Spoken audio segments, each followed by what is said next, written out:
Hey guys, कैसे हो आप लोग। उम्मीद करता हूँ अच्छे होंगे और आपकी पढ़ाई भी अच्छी चल रही होगी। तो गाइस, जैसे कि आपको पता है कि अब ज़्यादा टाइम नहीं बचा है, 7 से 8 दिन बचे हैं आपके पेपर में। अगर आज से देखा जाए तो 7 दिन ही मान के चलेंगे, क्योंकि 8वें दिन आप लोग का एग्ज़ाम है। तो अब आप लोग को कुछ भी नया नहीं पढ़ना है और ना ही आपको कुछ भी नई चीज़ों पर अभी फोकस करना है। जितना पढ़ना था पढ़ लिया, बहुत पढ़ लिया है अभी। अब एक दिन नहीं पढ़ोगे या पिछला नया रिवाइज करोगे या उसको पढ़ने की कोशिश करोगे कुछ भी नया टॉपिक, तो फालतू में पीछे वाले जो पढ़े हैं वो भी ख़त्म हो जाएंगे। इससे बेहतर है गाइस कि आप लोग अब वही रिवाइज करें जो आपने जितना कुछ भी पढ़ लिया है। तो इस टाइम आपको सबसे ज़्यादा ज़रूरत है शॉर्ट नोट्स की। कुछ की पॉइंट्स हैं जैसे कि OMR शीट में फिलिंग वगैरह के, तो वो मैं वीडियो के एंड में आपको बता दूंगा। फिलहाल ये मैं एक आपको इंट्रोडक्शन के लिए एक आपका टॉपिक शॉर्ट नोट्स के टाइप में आपको बना के दे रहा हूँ। अगर आपको वीडियो अच्छी लगेगी और आप लोग के कमेंट्स आएंगे नेक्स्ट किसी भी टॉपिक के लिए, आप कमेंट्स कर देना कि इस टॉपिक पर वीडियो चाहिए शॉर्ट नोट्स, तो मैं आपको उनकी शॉर्ट नोट्स बना के दे दूंगा। जैसे अभी मैंने आर्टिकल चैप्टर की शॉर्ट नोट्स बनाई है, एंड ये बहुत, आप सीरियसली ट्रस्ट करो, ये बहुत शॉर्ट है। मतलब आप देख रहे हो कि दो लाइन में, एक लाइन में मैंने इनको डिफाइन करके पूरा ख़त्म कर दिया है।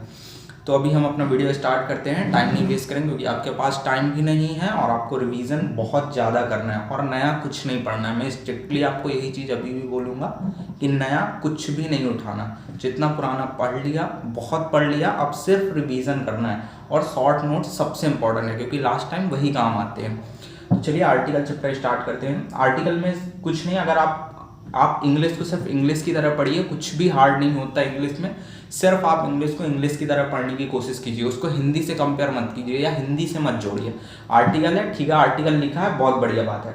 आर्टिकल में क्या होता है, एक होता है इंडेफिनिट, इंडेफिनिट के अंदर आते हैं ए और एन। दूसरा होता है डेफिनिट, डेफिनिट का मतलब होता है बेसिकली निश्चित, जो चीज़ें निश्चित होती हैं, तो उनके साथ हम दा का यूज़ कर देते हैं।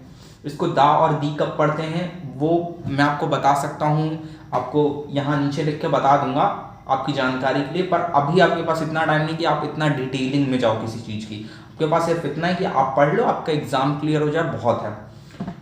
तो आप देखो यहाँ पे, मैंने आपको बताया कि इंडेफिनिट आर्टिकल, दूसरा डेफिनिट आर्टिकल। आर्टिकल का मतलब वस्तु होता है, क्या होता है उस पर अभी नहीं जाएंगे हिंदी में, मैंने आपको बोला ना कि आप सिर्फ इंग्लिश से पढ़िए। तो आर्टिकल में दो चीज़ें होती हैं, इंडेफिनिट एंड डेफिनिट।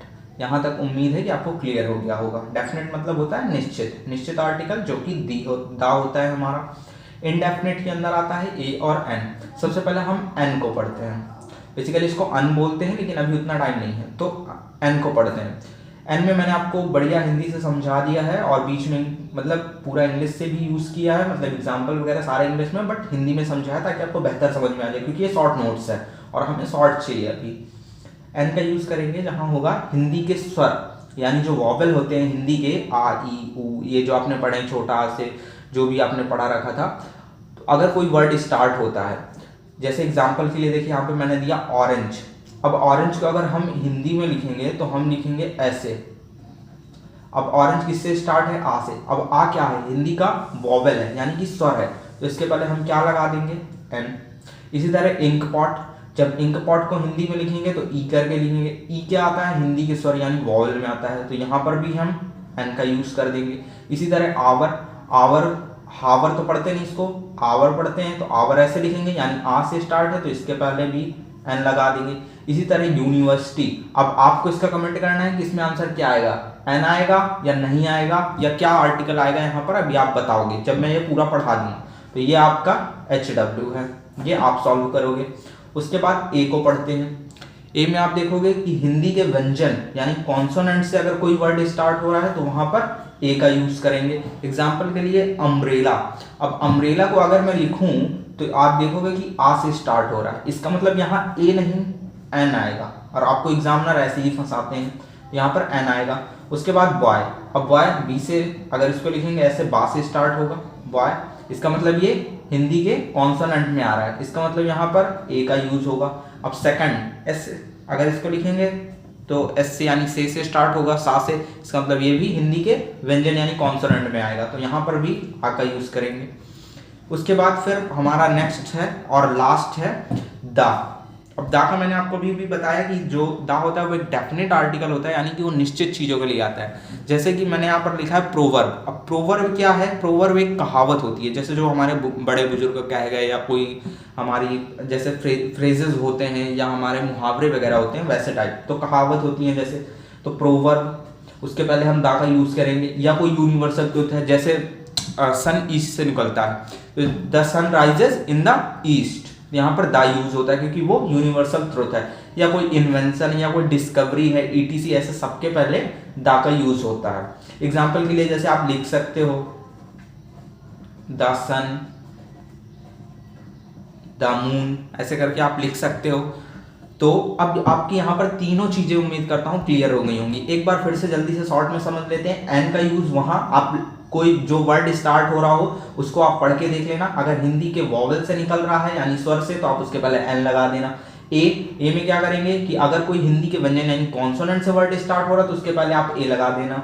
दी में सबसे जो इंपॉर्टेंट चीज है वो है कि निश्चित। आप इसको याद रखो, कोई चीज निश्चित, जैसे कि कहावत वो निश्चित होती है, यूनिवर्सल तो निश्चित होता है। जैसे सन, तो सन निश्चित है यानी डेफिनेट है। इसी तरह मून डेफिनेट है।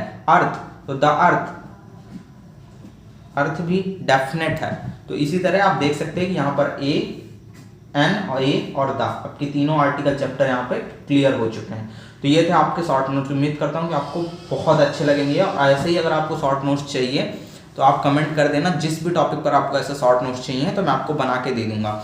उसके बाद अभी कुछ की पॉइंट्स है जिन पर आपको ध्यान रखना है बोर्ड में, कि कॉपी में कैसे लिखना है, आंसर कैसे लिखना है, कौन कौन से इंपॉर्टेंट क्वेश्चन है। जिस भी टॉपिक पर आपको वीडियो चाहिए आप बता देना, ऐसे ही शॉर्ट नोट्स आपको मिलते रहेंगे। उम्मीद करता हूँ आपको वीडियो पसंद आएगी, तो चैनल को सब्सक्राइब कर लेना, लाइक करना, अपने फ्रेंड सर्कल में भी आप शेयर कर सकते हो वीडियो को अगर आपको अच्छा लगता है तो। और कमेंट जरूर करना, भले ही आपको बुरा लगे, लेकिन और डिसलाइक कर सकते हो आप अगर आपको बुरा लगता है, पर कमेंट और लाइक या डिसलाइक आप जरूर करना।